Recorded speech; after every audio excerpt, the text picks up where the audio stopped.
Barraco Filosófico.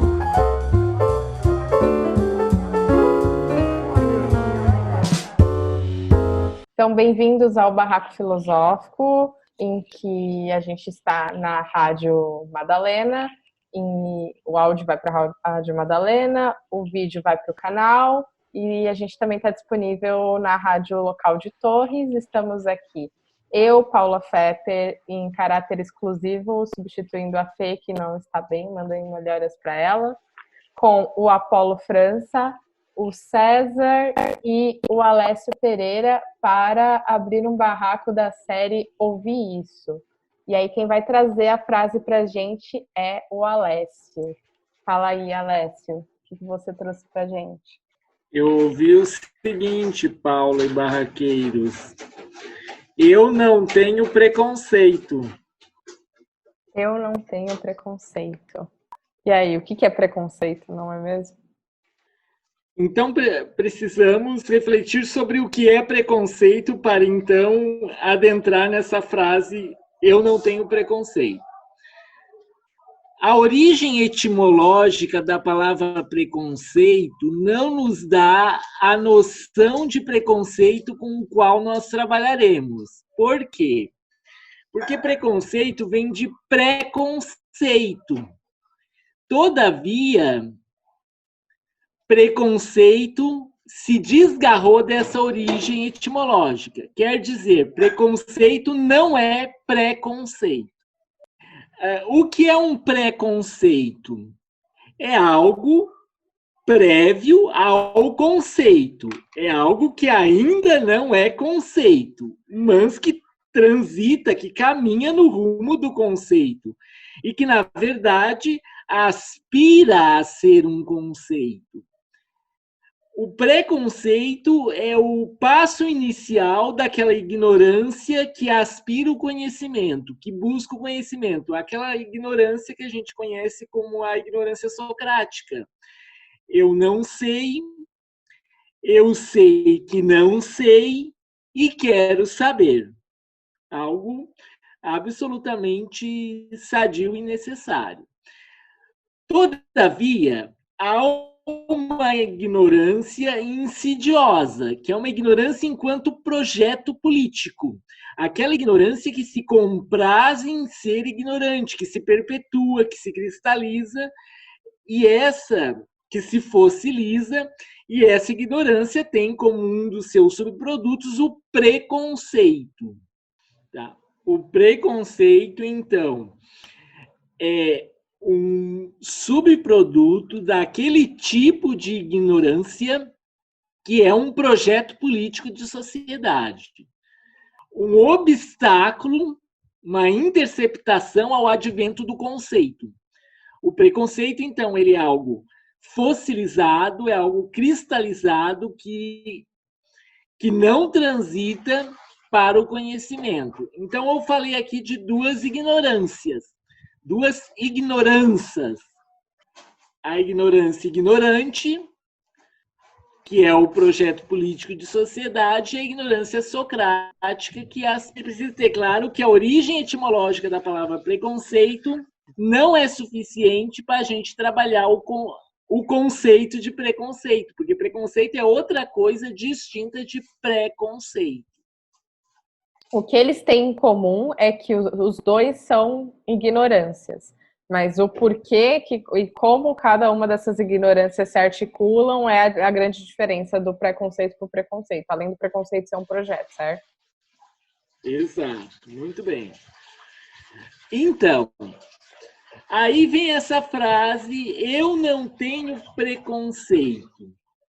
Ela geralmente, pela minha experiência, ela é uma introdução de um discurso cujas decorrências, cujo prolongamento desse discurso vai derivar para o contrário do que está sendo dito. Ou seja, provavelmente a pessoa que fala que não tem preconceito, ela vai ser preconceituosa a partir do momento que ela traz essa frase. Exato. Ela vai demonstrar que ela tem toneladas de preconceitos que tudo que ela tem são preconceitos e que só o que ela tem são preconceitos. Ou seja, eu não tenho preconceito significa o seu contrário. Eu não tenho preconceito significa eu tenho preconceito. A coisa é o seu contrário. E o que é ter preconceito, Alessio? Tipo, porque isso é uma coisa muito forte que aparece na sua frase, né? O ter preconceito, esse verbo de ter, né? De possuir. Eu colocaria 3 camadas de preconceito, certo? Para a gente arar o nosso terreno aqui do nosso debate. O preconceito de classe, o preconceito racial e o preconceito sexual. Claro que há inúmeros outros preconceitos no nosso dia a dia, mas eu acho que esses são os mais gritantes, tá certo, pessoal? Eu acho que esses são os que nos tocam de modo mais imediato. Apesar de eu ter feito essa classificação, eles estão intimamente imbricados, entrelaçados como os meus dedos neste momento. Eles se retroalimentam permanentemente. Eles se atravessam, eles são indissociáveis e nenhum é pressuposto do outro. Todos eles estão numa simbiose total. Eu gostaria, então, de começar, Paula, te solicitando para ilustrar, para não ficar muito expositivo, né? Muito bancando aqui o verbo. Eu gostaria de iniciar com um videozinho de 1 minuto que eu mandei ali no WhatsApp. Tá, vamos compartilhar. É esse preconceito da Zona Sul do Rio de Janeiro? Exato. O novo caminho da geração Zona Sul é a Barra da Tijuca, onde algumas barracas acabaram se tornando a moda do verão carioca. Eu venho à praia na Barra porque botaram uns ônibus horrorosos que saem as pessoas completamente horríveis de dentro dos ônibus e vão lá sujar a praia. E não adianta você ir na praia, entendeu? Não adianta você chegar na praia e dizer, não, limpa e põe no baldinho. Porque até saiu de uma matéria no jornal que tem um pirulito, o pessoal não põe o negócio do pirulito, porque é uma gente sem educação mesmo. Não pode tirar o pessoal do Meier, do Mangue e levar a praia em Copacabana, cara. Porque não pode, eu não posso conviver com a pessoa que não tem o mínimo de educação. Não é cobrando pedágio que você vai evitar das pessoas virem. Tem que dar um meio então de divertimento para elas não virem à praia. O pessoal vai, suja as praias, jogam tudo nas praias, fazem, porra, mó galinhagem mesmo. Pô, eu acho que isso aí tá totalmente errado. Não sou contra pobre nem nada. Agora eu venho pra praia do PP porque, eu tô aqui, eu tô junto dos meus, pô. Cobrava entrada. Tem que cobrar entrada. Porque as pessoas que podem pagar a entrada, dependendo do lugar, porque Copacabana e Ipanema tem que custar mais caro. As pessoas que moram em Copacabana e Ipanema é sujeira. Esse negócio tem tudo bem, mas é sujeira você pegar uma pessoa que mora em Ipanema, uma pessoa bem vestida, legal, que tem educação, e colocar ela na praia do monte de gente que não tem educação, que vai dizer grosseria, sabe, que vai comer farofa com galinha, vai matar as pessoas, entendeu? De nojo, é um horror. As praias da Zona Sul são um oásis de tranquilidade durante a semana, mas aos sábados e domingos, na opinião de muitos, elas ficam cheias de gente insuportável. Porque é uma gente mal educada, fica falando grosseria pra gente, é uma gente suja, uma gente que você olha pra cara dessas pessoas e tem vontade de fugir, entendeu? E eu tenho horror de olhar pra essas pessoas e sacar que são do mesmo país que eu, entendeu? São brasileiros. Horror. Não são brasileiros não, cara. Subraça. Eu destaco 2 frases nesse curto vídeo de menos de 2 minutos. Quais são as frases? Porque eu não estou falando que eu tenho preconceito, estou falando que eu não tenho preconceito. E ali eles falaram que tem preconceito. Muito bem. Qual era o debate que estava ocorrendo ali? Se para Copacabana tinha que cobrar entrada na praia. Era esse o debate. Então, a menina que mais fala ali diz que tem que cobrar o pedágio. E aparece uma menina dizendo que não tem que cobrar pedágio. Que, na verdade, tem que criar divertimentos, opções para os pobres não ir à praia. Então, olha o nível do debate que está acontecendo ali. Eu digo, tem que cobrar para entrar na praia de Copacabana. A outra diz, não, eu sou contra cobrar. Eu acho que a praia é pública, é para todo mundo. Agora, a gente tem que criar equipamentos de cultura, de esporte, de diversão, de entretenimento na periferia, para a periferia não virar praia. Eu tô chocada. De quanto que é esse vídeo, Alessio? Tipo, qual... É da década de 90, da extinta TV Manchete. E é muito curioso como eles mascaram o discurso e o preconceito, né? E todo o racismo até, e o preconceito de classe envolvido ali, falando de educação, né? Exato. Tem uma máscara muito forte ali. O que ele diz? Ele diz assim, ó, eu não sou contra pobre. E aí ele vai dizer que, na verdade, ele é contra pobre. Ele diz, eu não sou contra pobre, nem nada. Agora, quando eu venho à praia do PP, pô, eu tô junto dos meus. A frase meramente performática, eu não sou contra pobre, significa eu sou contra pobre. E é muito explícito quando eles falam sobre o como eles não querem que aquelas pessoas estão ali, né? O discurso superficial cai nessa de eles jogam lixo na praia, eles são sem educação, eles, sei lá. E aí, quando você vai ver, eles vão aprofundando o discurso para virar uma coisa tipo, eles comem farofa na praia. Aquela menina, principalmente, ela tá tão furiosa, assim, que ela começa a perder a compostura. E aí ela começa a jogar para fora todo o preconceito dela de uma vez, assim. No começo até que ela dá uma disfarçada, depois não cabe mais. E o que eles estão falando ali é tanto no plano do preconceito que inverte as polaridades sociais. Ou seja, dá a ideia de que o lixo ele é um produto dos pobres. Quando, na verdade, o padrão de consumo da elite é de tal monta que gera muito mais lixo. Muito mais. Só que, claro, há mecanismos de mascaramento, né?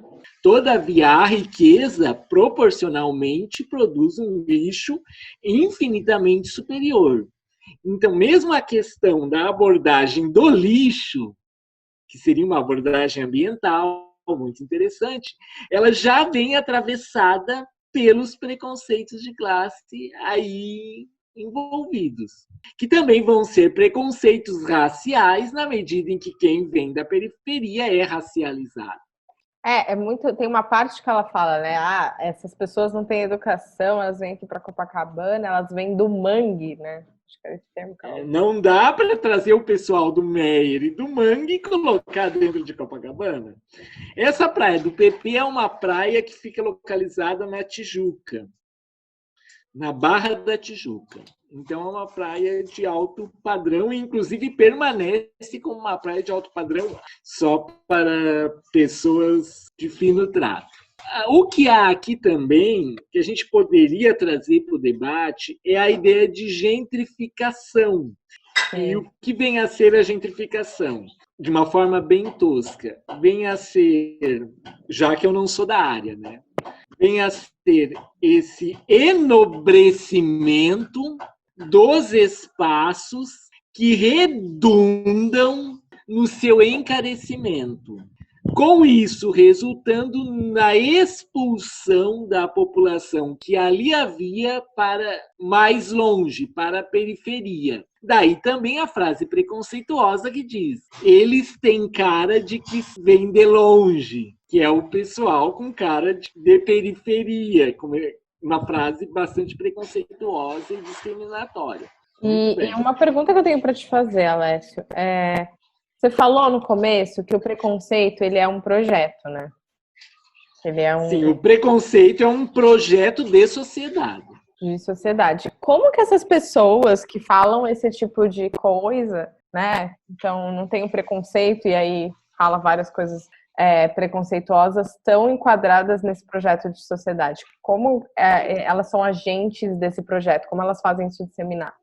Primeiro, a gente precisa introduzir fazer um bosquejo de um ensaio de resposta, dizendo o seguinte: o que traz a necessidade de eu dizer que eu não tenho preconceito? Não seria muito melhor eu dizer que eu tenho preconceito, Paulinha?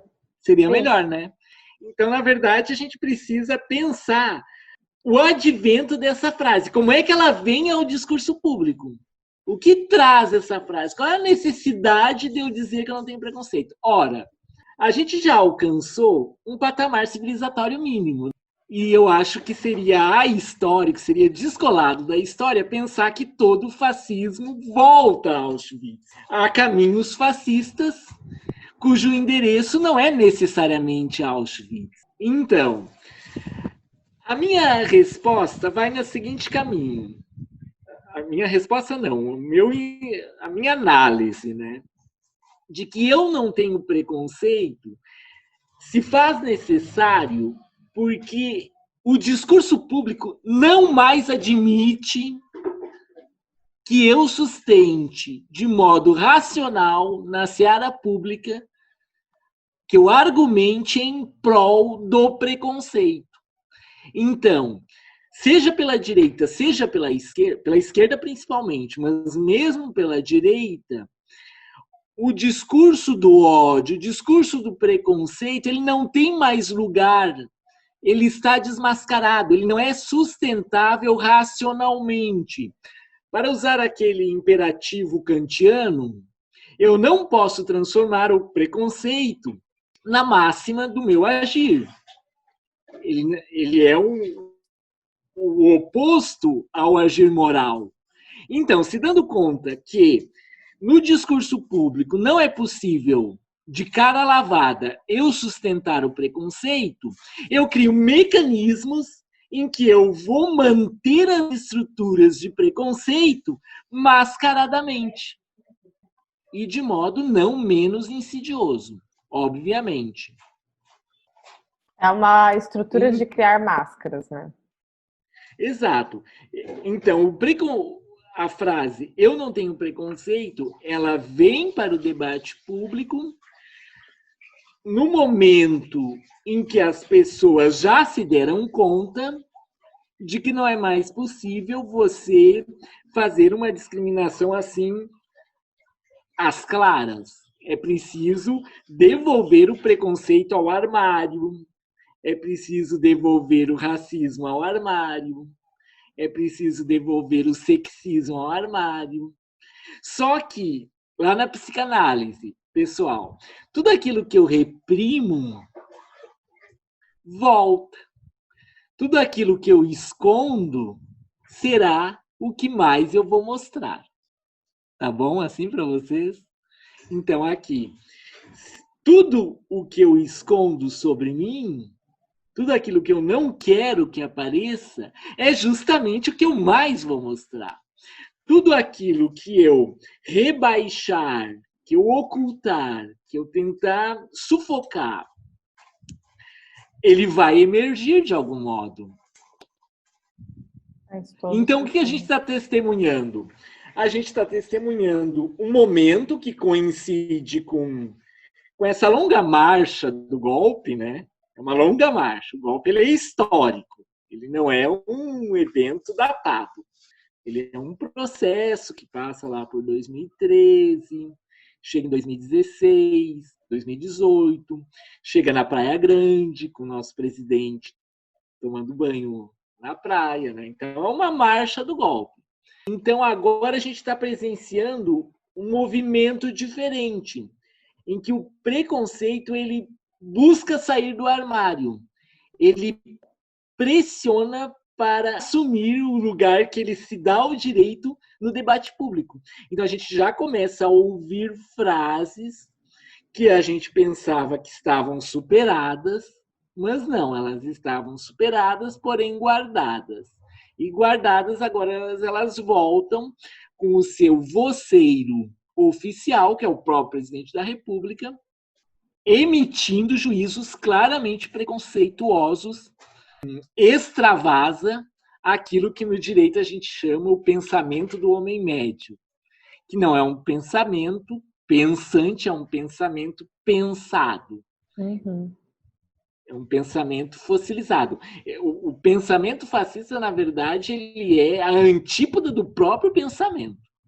Porque pensamento é movimento, né? O nosso canal lá é Filosofia em Movimento. Sim. Pensamento é movimento. No momento em que você fossiliza o pensamento, você encapsula o pensamento, já não é pensamento. É uma maquiagem, é algo que se apresenta como tal, mas que verdadeiramente não é. É uma fraude da linguagem. Por isso que muitas vezes frases de esquerda, né, pensamentos de esquerda são apropriados, a linguagem pública é apropriada e privatizada na era do fascismo reinante. Como assim, Alessio? Explica melhor isso pra gente. Como assim? Eu vou dar um exemplo bem simples, que é o que eu mais gosto. Ao mesmo tempo é polêmico. Globo lixo. Né? A gente via lá no golpe a esquerda colocar um cartaz Globo lixo. Aí um dia eu estava fazendo uma compra de uma roupa numa loja lá na fronteira com o Uruguai e a moça disse assim: a Globo é de esquerda. A Globo é de esquerda. Eu voto em Bolsonaro. Então vocês estão entendendo que as palavras elas estão sendo manipuladas de modo oposto ao seu uso público. É como se a própria linguagem estivesse privatizada e o seu emissor usasse essas palavras ao seu gosto. Então, nada significa nada, como nada significa nada, eu dou as palavras no sentido que eu quero, a ponto de dizer que a Globo é de esquerda, dizendo Globo lixo, que é uma coisa que, na verdade, começou lá com a esquerda dizendo, né? Eu acho que a gente pode até dar uma recuperada no início da apresentação do Alessio, quando ele falou sobre, quando ele definiu o preconceito, né? A palavra preconceito, e ele foi buscar a origem, e me pareceu bastante próximo, e não só nesse momento, e isso está voltando várias vezes depois, durante a apresentação, a ideia de dialética. A dialética é um processo mental, né, de construção de conhecimento, em que você estabelece uma tese, você submete essa tese ao confronto com a sua antítese ou antitese, e desse confronto você tira uma síntese. E essa síntese avança o conhecimento, né? A partir desse confronto de opostos, que é a tese e a antítese. Ótimo. Quem bolou essas ideias foram os gregos, os pré-socráticos e tal. O Hegel vai dizer que a contradição é inerente a todas as coisas. Todas as coisas são um pouco contraditórias. Cada tese que você cria estabelece sua própria antítese. Então, se existe a tese e existe a antítese, tudo sempre vai ter uma contradição. Quando você finalmente chega na síntese, essa síntese passa a ser uma nova tese, e a partir dessa nova tese, ela passa a ter uma nova antítese e assim por diante.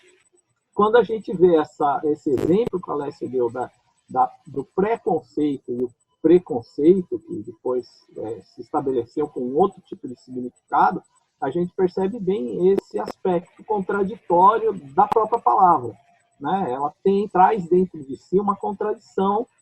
A gente vai perceber isso também nessa proposta dessa frase. Quer dizer, o cara fala assim: eu não sou preconceituoso, eu até tenho um amigo gay. Ele já está sendo preconceituoso só porque falou isso. Então é uma contradição verdadeira. Nossa, essa frase ela é um exemplo muito bom. Quando que a gente escuta essa frase? Não tem preconceito, tralalá. Essa frase a gente escuta quando a gente fala do casal de homossexual que quer ter o direito de andar de mãos dadas na rua. A gente escuta essa fala. Se a gente tivesse perguntado para aquela menina que falou até do conceito de sub-raça, né, que isso é uma sub-raça, não sei o que e tal, se perguntar, mas isso é racismo? Não é racismo. A minha empregada é preta. E eu não sou preconceituosa, mas, então assim, o meu avô, ele era como eu, com o cabelo um pouquinho mais pichainho, um pouquinho mais escuro, pouca coisa, muito pouca coisa, né, misturado também. Pra quem E tá meu ouvindo a assim, gente, a descrição do Apolo, ele é um cara negro, de pele clara, cabelo cacheado. pois é, obrigado. Então é o seguinte, meu avô costumava falar assim, no Brasil não existe racismo, é só o preto não sair do seu lugar. E ele falava assim, num senso crítico, olhando para si próprio, né? E esse é o problema. Quando o preto sai lá da periferia e vem para a Praia dos Ricos, aí é um problema, é a subraça. Quando o casal de homossexuais quer andar de mãos dadas na rua, porque o povo hegemônico, eles acham que estão perdendo direito. Ah, não, só quem pode andar de mãos dadas na rua é o casal de héteros. Né? Isso aqui não é lugar aqui. Aí o preconceito surge quando aparece um cara de chinelo no aeroporto. Não, mas não tem preconceito. Até tem um amigo um amigo gay. Não, não tem preconceito, porque minha babá era preta. Não tem preconceito, porque a minha ama de leite era preta. Essa frase, ela surge quando as coisas se movimentam e começa a existir mais tolerância e mais direito de existir, de viver. Para as pessoas que estão periféricas, né? Para as pessoas que estão fora desse lugar de privilégio. Porque foi nos anos 90 que surgiu a primeira revista dedicada à beleza e cultura preta, que era a revista Raça. Até 94 não existia a revista Raça, então acho que foi em 95 ou 96 que surgiu a revista Raça, num país majoritariamente preto. O jeito que Monteiro Lobato descreve a tia Anastácia é muito racista, e estava o tempo todo ali, o tempo todo. Esses conceitos assim, sobrevoando o nosso imaginário, mas ninguém pontuava, isso é racismo, isso está errado, né? Porque a gente vem de um lugar onde Machado de Assis foi embranquecido. A gente vem de um lugar que a gente vive uma suposta democracia racial. A gente vem de um lugar onde supostamente existe meritocracia. E não é bem assim, né? Sobre os múltiplos usos das palavras e como eles são apropriados pelos distintos segmentos da sociedade, eu acho interessante assim, eu concordo, a Globo é um lixo. Todavia, os motivos que me levam a dizer isso são totalmente distintos dos motivos bolsonáricos. Eu trouxe um outro videozinho, Paula. Tu pode colocar no ar? Claro. Pode me prender! Eu vou pra cadeia satisfeita! Mas eu vou continuar dizendo que prostituição, homossexualismo não é de Deus! O meu Deus fez homem e mulher! O que passa disso é procedência maligna! Me processem! Me prendam! Mas eu não vou negar o meu Jesus! Vai lá, Alessio. Não precisamos de mais nada, né? Um material riquíssimo para o nosso debate. Flor de Lis, né? Deputada federal. Flor de Lis, cantora gospel de muito sucesso. E também uma missionária, uma pastora evangélica que tem, inclusive, a sua própria denominação religiosa lá, o seu próprio ministério evangélico. Uma pastora bastante proeminente e que ganhou notoriedade nacional a partir do momento, muito antes do atual caso policial que ocupa a pauta midiática, ela já era famosa por adotar crianças em situação de vulnerabilidade, decorrente principalmente do tráfico de drogas, quando ela então teria se tornado mãe, presumivelmente, de mais de 50 crianças, tá certo? Ela faz uma afirmação no plano do ser. Deus fez homem e mulher. Plano do ser. É uma afirmação com pretensão de factualidade. Deus fez homem e mulher. É uma afirmação. Uma asserção sobre o plano do real. E aí ela deriva algo para o plano do dever ser. Se é assim, então deve ser assado. E aí ela usa a tribuna do templo para escapar, para tentar escapar da ação da Constituição, escapar da ação da lei. Então, se valendo de um discurso religioso, pretende regrar o convívio em sociedade com um discurso extremamente preconceituoso e de ódio, inclusive. O Aristóteles, entre outras coisas, né, entre muitas outras coisas, ele criou uma teoria política, ele também tem uma teoria política, uma filosofia política, e ele, depois de fazer vários estudos, né, sobre vários sistemas políticos que existiam na época que ele viveu, né, ele estabeleceu 3 tipos de governo possíveis: o da monarquia, o da aristocracia e da politeia, ou politeia, como algumas pessoas falam, né? A monarquia é o governo de um, a aristocracia é o governo de alguns, e a politeia é o governo de muitos. E ele considera que há as deturpações desses processos políticos. A deturpação da monarquia é a tirania. A deturpação da aristocracia é a oligarquia. E a deturpação da politeia é a democracia. Democracia é uma palavra que para nós tem um significado muito caro hoje, né? Mas para Aristóteles e para muitas pessoas durante muito tempo, e acho que hoje também, democracia é um grande palavrão. Então, no caso da politeia, é o governo de muitos ricos, os atenienses, né? Os atenienses cidadãos. Quem eram os atenienses cidadãos? Os proprietários de terra, né? Não era todo mundo. Mulher não participava da democracia ateniense, escravos não participavam, estrangeiros não participavam, né? Era só uma elite da sociedade que era participante do governo ateniense, da democracia ateniense. Mas a ideia de democracia para Aristóteles a democracia é o governo de muitos pobres. Então ele diz que o governo dos pobres não dá certo,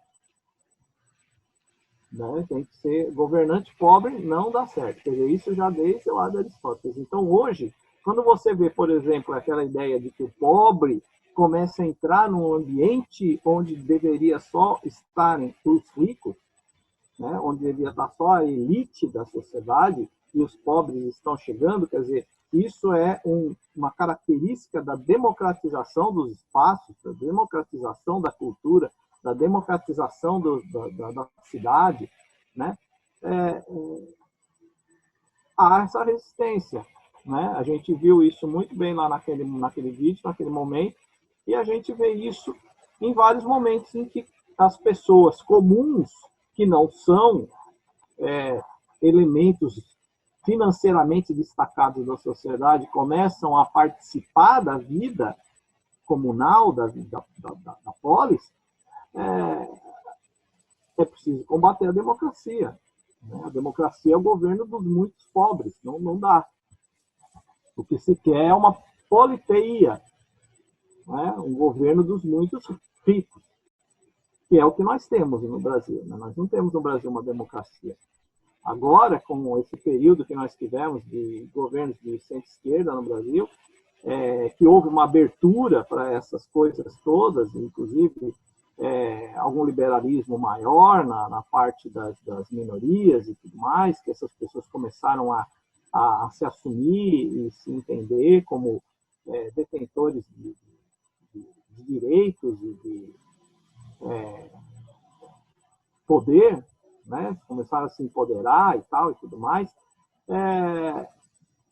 volta a essa discussão da democracia. Quer dizer, toda vez que a democracia se estabelece, que a democracia é uma palavra muito bonita teoricamente, mas na prática é isso mesmo, é o governo dos muitos pobres.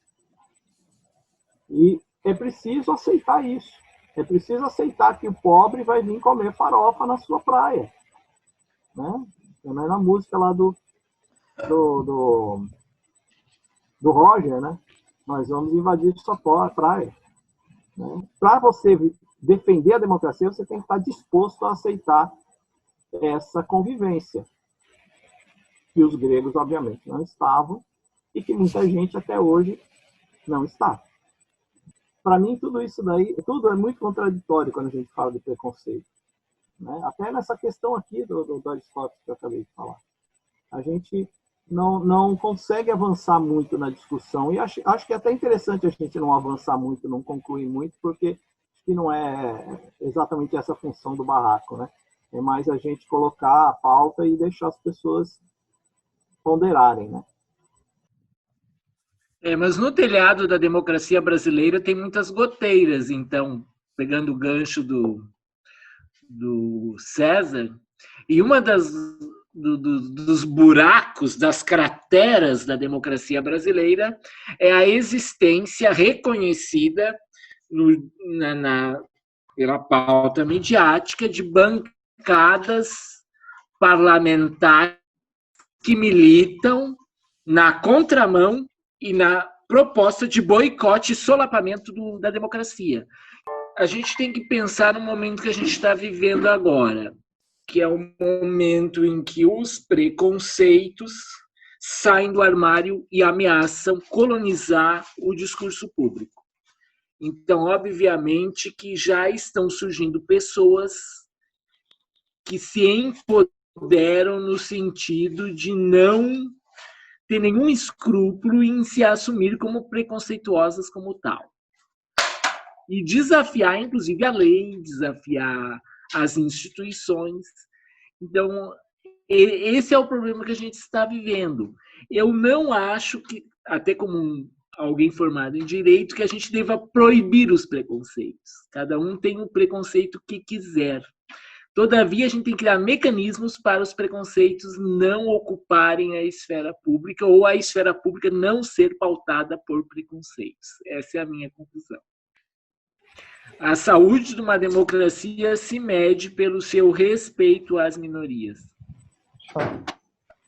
Eu acrescentaria ainda que, dentro de um projeto político, o preconceito ele nasce da desumanização, né?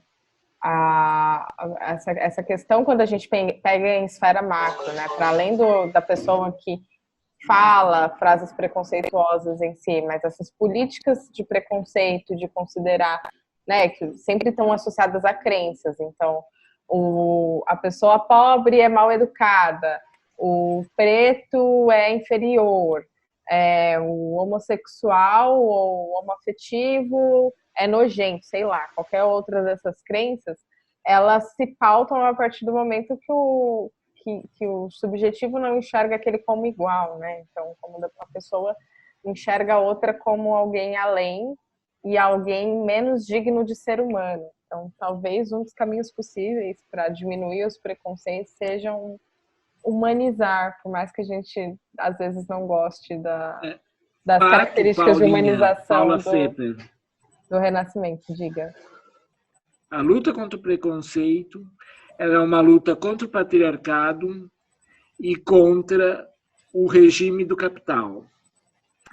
Por que isso? Porque não é possível a salvação, não é possível a felicidade coletiva, a felicidade coletivamente vivida nos estritos marcos do capital, da separação do homem do trabalho e do rebaixamento do homem ao estado de coisa.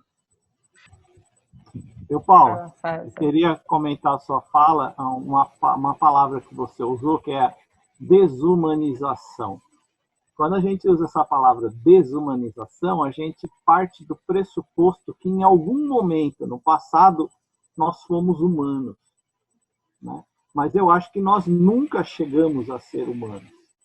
Nós sempre fomos sub-humanos, né? Desde o início da civilização, desde lá da Grécia Antiga, como vocês viram pelo que eu falei a respeito das opiniões dos filósofos sobre o sistema político, sobre a filosofia política de Aristóteles. A nossa luta é pela humanização. Então, como muita gente fala, não, no meu tempo não era assim. Não, no seu tempo era muito pior. Sim. Nós estamos avançando aos poucos e encontrando muita resistência. Então, o preconceito é parte dessa desumanidade do homem. É uma luta cotidiana, uma luta que passa por todas as instâncias, da educação, da convivência social, do respeito, do amor, né? Da alteridade, uma série de outros elementos importantes que precisam ser exercitados continuamente. Eu concordo plenamente. Eu acredito que, nesse sentido, a desumanização ela vem como um sentido da pessoa que diz se considerar mais humana do que o outro, mas é uma crença, né? Com base num processo completamente desumanizante. Faz todo sentido. A menina lá falou, né, no vídeo, eles são sub-humanos. Como se ela fosse mais humana, né? Não são eles que são sub-humanos, é ela que é sub-humana. Supremacia racial do Hitler saía dos mesmos pressupostos. Com certeza. Eu acho que o Alessio caiu e ele não parece, pelo que ele falou no... não, ele não vai voltar, então eu vou encerrar o barraco por aqui com essa frase maravilhosa do César, que me contempla muito. Obrigada, Alessio, obrigada, Apolo, obrigada, César, e acompanhe nosso canal no YouTube, nosso programa na Rádio Madalena. Vocês também conseguem achar a gente por qualquer agregador de podcast e na Rádio Local de Torres. Muito obrigada. E agora nós temos o blog. E agora temos o blog. Fala aí, César. Divulga o nosso blog. Barraco Filosófico, wordpress.com. Apesar que a gente já tem, né, a página no Facebook, tem o canal no YouTube, mas o blog vai ter mais conteúdos. A gente está começando a alimentar agora o blog, vai chegar mais conteúdos ali. Vamos tentar colocar textos, materiais de apoio para as discussões. Então, quando tiver mais bacana, a gente volta a falar no assunto. Enfim, muito obrigada, gente. Foi um ótimo barraco e nos vemos semana que vem. Então. Valeu. Obrigado, galera.